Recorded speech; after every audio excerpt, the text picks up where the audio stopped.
دوستان خسته نباشید. ما سازی رو که بیکلاسش ترک داشت چسبونیم و الان بعد از نوشت 24 ساعت میخوایم پین اون رو بزنیم. این ساز در شرایطی که تو پرس هنوز هست مته میخوره و پین زده میشه که پین ما باعث باز شدن نشه و مسائل دقیق کار در نظر گرفته شده.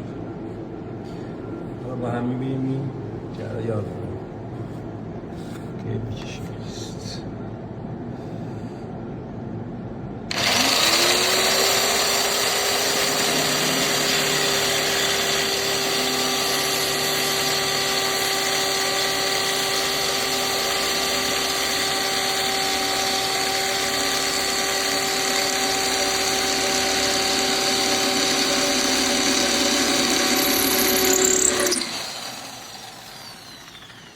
سوراخی مشاهده میکنید اینجا ببینید عمقی داره برابر با 4 سانتی متر و یه پین گردویی این تیکه رو به این قسمت که از هم جدا هستن با واسه ترک وصل میکنه.